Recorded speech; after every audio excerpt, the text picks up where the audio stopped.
ધર્મ અને અધર્મ કોઈના લોજિક પરથી નક્કી ન થાય, શાસ્ત્રો નક્કી કરે.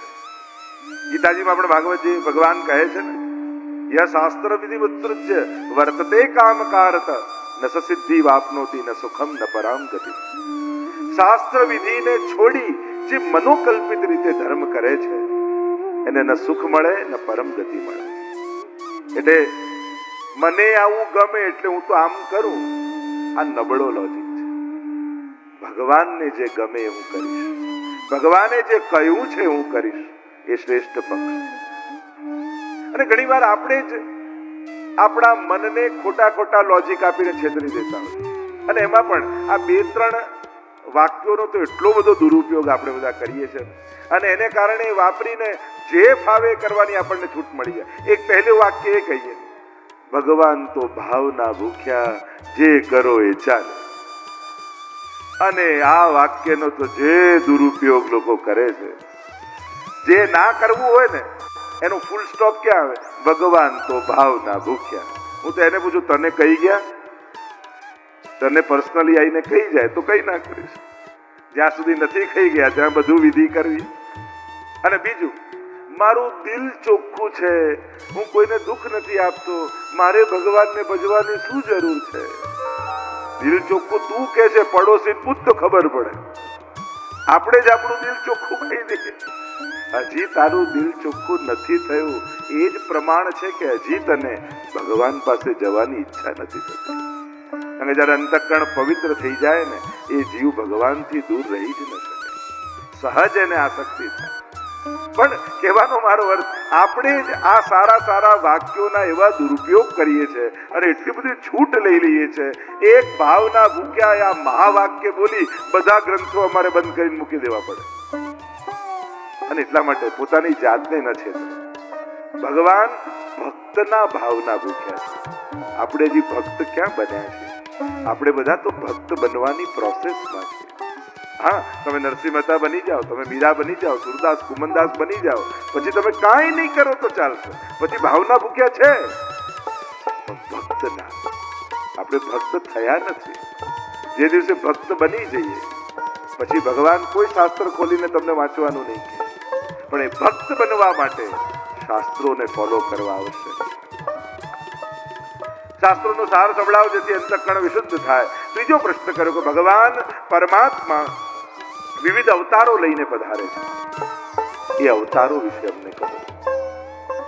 અનેકવિધ પરમાત્માના અવતારો માનવામાં આવ્યા. આપણે ત્યાં 24 અવતારની કથા શ્રીમદ ભાગવતમાં પ્રસિદ્ધ છે. પણ સંભવામી યુગે યુગે એમ કહીને પરમાત્મા તો કહે છે, પ્રત્યેક યુગમાં હું આવું છું. આ મહત્તા અવતારવાદની બતાવે. ચોથું કહ્યું, પરમાત્મા શ્રી કૃષ્ણ જે મંગલ કાર્ય કરવા માટે ભૂતલ પર પધાર્યા, એનો હેતુ શું? સ્વયં ભગવાનને કેમ આવવું પડ્યું? ભગવાન પોતે કેમ પધાર્યા? એનો હેતુ શું? પાંચમું કહ્યું, પરમાત્મા વિવિધ લીલાઓ કરે છે અને એ લીલાઓનું વર્ણન કરે. અને છઠ્ઠું કહ્યું, ભગવાન જ્યારે સ્વધામ પધાર્યા, કારણ કે ભગવાન જ્યારે આ ભૂતલ પર હોય એટલે કે શાસ્ત્રોમાં 2 પ્રકારના સમય બતાવ્યા, એક અવતાર કાલ અને બીજો કયો અનવતાર કાલ. શાસ્ત્ર પ્રમાણે જે ટાઈમ પીરિયડમાં ભગવાન આ ભૂતલ ઉપર હોય એ સમય પીરિયડને કહેવાય અવતાર કાલ. ત્યારે ધર્મ ભગવાનની શરણમાં રહેતો હોય છે. પણ પ્રભુ જ્યારે સ્વધામ પધારી ગયા તો ધર્મ કોની શરણમાં ગયો? એ ગુરુદેવ અમને બતાવો તો અમે એનું શરણું લઈએ અને સાચા અર્થમાં ધર્મનું પાલન કરી શકીએ. 6 પ્રશ્નો કર્યા છે. મનુષ્યનું પરમ કલ્યાણ શેમાં છે એનો ઉત્તર આપતા સુખજી બોલ્યા, સવૈ પુંસામ પરો ધર્મો યતો ભક્તિરધોક્ષજ અહેતુક્ય પ્રતિહતા યયાત્મા સંપ્રસિદ્ધતિ. અધોક્ષજ ભગવાનની ભક્તિમાં જ મનુષ્યનું પરમ કલ્યાણ છે. ભગવાનની ભક્તિ દ્વારા જ આ જીવાત્માનો ઉદ્ધાર આ કલિયુગમાં છે.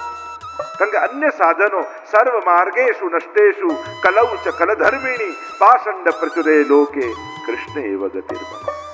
જ્યારે બધા જ માર્ગો સમાપ્ત થતા દેખાય ત્યારે કૃષ્ણ જ મારી ગતિ છે મહાપ્રભુજી કહે છે. પ્રભુના ચરણ પકડી લો.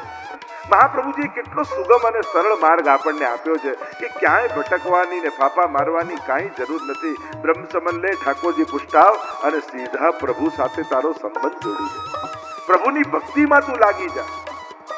પણ માણસો શોર્ટકટ ગોતવા જાય ને એ રસ્તો હંમેશા લાંબો પડતો હોય. માણસોને ચમત્કાર જોઈએ, પ્રભાવ જોઈએ. અહીંયા કંકુ નીકળ્યું, અહીંયા ભભૂત નીકળ્યું, અહીંયા આ નીકળ્યું. અરે આ કંકુ ને ભભૂત આપણું શું ઉદ્ધાર કરવાના? આપણો ઉદ્ધાર તો ભગવાન કરવાના છે. સીધો સરળ હિસાબ અને સિદ્ધાંત છે, ભગવાનની વિશુદ્ધ ભક્તિ કરો તો તમારું કલ્યાણ થશે. બાકી કેવલ કોઈના વાતોમાં કે કોઈની લાલચમાં કે કોઈના ભયમાં ફસાયા ને તો રસ્તો બહુ લાંબો થઈ જશે. કેટલા જન્મનો આ માનવ દેહ પાછો થોડી મળે. પાછો 83,99,999 યોનિઓ બાદ પછી માનવ દેહ મળે છે. એટલે માનવ દેહમાં ભરેલું એક એક ડગલું બહુ જ મહત્વનું છે. કારણ કે નહીં તો રસ્તો બહુ લાંબો થઈ જાય. આ એક મોકો મળ્યો ને એ ચૂકી ગયા ને. જો જેમ આપણે એક્સપ્રેસ હાઈવે પર જતા હોઈએ અને જ્યાં એક્ઝિટ લેવાની હોય એ ચૂકી જઈએ ને તો પછી રસ્તો બહુ લાંબો થઈ જાય. આ ભાગવત કથા શું છે? જેમ આપણે પણ જીવનની દોડમાં ઘણી જગ્યાએ ઊભા રહેવું હતું, ઘણા જોડે બેસવું હતું, એ ઘણા સ્થાનો ચૂકી ગયા છે પ્રગતિની દોડમાં. અને ચૂકી ગયા પછી આપણને એમ થાય કે અરે અહીંયા તો રોકાવાનું હતું, અહીંયા તો બેસવાનું હતું, અહીંયા તો વળવાનું હતું. અને પાછો માણસ યુ ટર્ન લઈને આવે તો આ ભાગવત કથા છે ને એ જીવનને યુ ટર્ન લેવાની જગ્યા છે કે જ્યારે જીવનની આપા ધાપીમાં તમે રોકાવાની જગ્યાએ આગળ નીકળી ગયા હો તો આ કથા એક વિશ્રામ તમને આપે છે કે અહીંયાથી પાછા વળી અને પ્રભુ તરફની ગતિ શરૂ કરી. કારણ કે પ્રભુની ઘણી ક્ષણો ચૂકાઈ ગઈ છે. કહ્યું પ્રભુની ભક્તિ દ્વારા જીવનું કલ્યાણ છે. અધોક્ષજ ભગવાનની ભક્તિને બે વિશેષણ આપ્યા, અહેતુકી ને અપ્રતિહતા. એક તો અખંડ ભક્તિ અને બીજી નિષ્કામ ભક્તિ. ભક્તિના બે વિશેષણ આપ્યા. ભક્તિ અખંડ હોવી જોઈએ. એટલે જ આપણે ત્યાં શબ્દ છે નિત્ય નિયમ. આ મારો નિત્ય નિયમ છે, એટલે કે રોજ કરવાનો નિયમ. જેના જીવનમાં નિયમો નથી હોતા ને એના જીવનમાં પાપ થવાની સંભાવનાઓ વધી જાય છે. કારણ કે નિયમો મનને મજબૂત કરે છે. ધર્મને ભગવાનને મનના ભરોસે ના મૂકતા. કારણ કે મનને તો એવું છે કે આજે 56 ભોગ કરું, પછી એમ થાય હવે અઠવાડિયું ભલે ને પોડેલા રહ્યા ઠાકોરજી, જગાડવાની ઈચ્છા ના થાય. મન તો આવું જ છે. પણ નિયમ છે, ગુરુની આજ્ઞા છે, કરવાનું છે. ન મન હોય તો સ્નાન કરીને ઠાકોરજીને જગાડવા જવું પડે, પ્રભુને ભોગ ધરવા પડે. ગુરુની આજ્ઞા આપણને ધર્મ સાથે જોડીને રાખે છે. નિત્ય નિયમ દરેકના જીવનમાં હોય. તમે કથામાં બેઠા છો, જો તમારા જીવનમાં કોઈ નિયમ ન હોય તો એક નાનો નિયમ પણ કથામાં જરૂર લેવો જોઈએ. એક અષ્ટાક્ષર શ્રી કૃષ્ણ શરણમ મમની માળાનો, કોઈ એક યમનાષ્ટકનો, કોઈ એક નાનો નિયમ પણ જીવનમાં હશે ને તો એક નાનકડો નિયમ કેટલા મોટા ચમત્કાર તમારા જીવનમાં સાધશે એની તમે કલ્પના કરી શકતા નથી. તમને એમ લાગે કે આટલા નાનકડા એક માળાથી શું થાય, પણ એક નાનકડી માળા ઉપરના તાળા ખોલવાની ચાવી છે. આ માળાથી જ ખોલાવાના છે. અને એટલા માટે કથામાં બેઠા છો તો કોઈ એક નાનો નિયમ પણ જીવનમાં રાખજો. નિત્યનો નિયમ, યહ નિત નેમ યશોદાજુ મેરે તિહારે હી લાલ લડાવે. પ્રભુને લાલ લડાવવા આજ મારો નિયમ. અધોક્ષજ ભગવાનની ભક્તિ અહેતુકી ને અપ્રતિહતા. એક બીજું કહ્યું સ્વાર્થ વગરની ભક્તિ. આવી ભક્તિ દ્વારા જ મનુષ્યનું પરમ કલ્યાણ છે. તસ્માદ એકેન મનસા ભગવાન સાત્વતામ પતિ શ્રોતવ્ય કીર્તિતવ્યશ્ચ ધ્યેય પૂજ્યશ્ચ નિત્યતા. એ પ્રભુની ભક્તિ દ્વારા જ આપણું કલ્યાણ જીવનનું થવાનું છે. આમ કહી વિવિધ અવતારો વિશેની કથા કહી, સનત કુમારોથી લઈને કલ્કી સુધીનું વર્ણન કર્યું. પરમાત્માના 24 અવતાર છે એની ચર્ચા કરવામાં આવી. અવતૃ ધાતુ પરથી અવતાર શબ્દ બને છે. ઉપરથી નીચે આવવું એ જ છે અવતાર. સંભવામી યુગે યુગે કહીને પરમાત્માએ ગીતાજીમાં પણ કહ્યું, હું મારા ભક્તો માટે આવું છું. 3 કારણથી ભગવાન ભૂતલ પર આવે છે. એમ ભાગવતે 3 કારણ બતાવ્યા. એક, ભગવાન ભૂતલ પર શેના માટે આવે છે? તો પહેલું કારણ છે આ પૃથ્વીની રક્ષા માટે, ભૂમિના દુઃખને નિવૃત્ત કરવા માટે. બીજું, ભગવાનના ભૂતલ પર આવવાનું કારણ છે ગાય. ગાય જ્યારે દુઃખી થાય છે ત્યારે ભગવાન ભૂતલ પર આવે છે. અને ત્રીજું કારણ ભગવાનનું ભૂતલ પર આવવાનું છે એમના ભક્તો. ભક્ત જ્યારે દુઃખી હોય ત્યારે ભગવાન ભૂતલ પર આવે છે. 24 અવતારોની કથા કહ્યું એ તે ચાંસ કલા પુંછ કૃષ્ણસ્તુ ભગવાન સ્વયં. ભાગવત કહે છે જેટલા અવતારો થયા છે, અંશાંશો 6 પ્રકારના અવતાર ગર્ગજીએ ગર્ગ સંહિતામાં બતાવ્યા કે ભગવાન 6 પ્રકારના અવતારો ધારણ કરે છે. અંશાંશ અવતાર, અંશા અવતાર, આવેશ અવતાર, કલા અવતાર, પૂર્ણ અવતાર અને પરિપૂર્ણ અવતાર.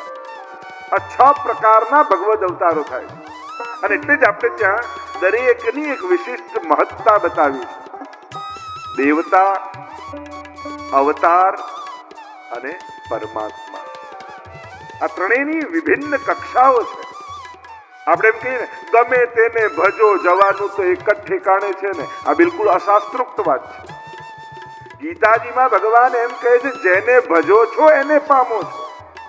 દરેકના વિશિષ્ટ ધામ છે, દરેકના વિશિષ્ટ સ્થાન છે. આપણે શાસ્ત્ર વાંચતા નથી એટલે આપણને એમ લાગે જે કરો બધું ચાલે. ના, દરેક ક્રિયાનું એક વિશિષ્ટ ફળ હોય છે. દરેક આરાધનાનું એક વિશિષ્ટ ફળ હોય છે. દરેક ઈષ્ટ એક વિશિષ્ટ પ્રકારનું ધામ આપતા હોય છે. દરેકની મહત્તા બતાવી. એટલે અહીંયા સમજાવ્યું દેવતા પદ, અવતાર અને અવતારી પરમાત્મા કે જે આ વિભિન્ન અવતારોને લઈને આવે છે. આગળ જેમ ચર્ચા નીકળશે એમ આગળ કરીશું. આ 24 પ્રકારના પ્રભુના અવતારો છે એની ચર્ચા કરી. આગળ 4 પ્રકારના અન્ય પ્રશ્નો સૌનક આદિ ઋષિઓએ પૂછ્યા. ભાગવત સંબંધી, ભાગવતના કર્તા સંબંધી, ભાગવતના વક્તા સંબંધી અને ભાગવતના શ્રોતા સંબંધી. આ 4 પ્રકારના પ્રશ્નો કર્યા. ભાગવતના કર્તા સંબંધી પ્રશ્ન કર્યો અને અહીંયા સૂતજીએ વ્યાસજીના પ્રાગટ્યની કથા કહી.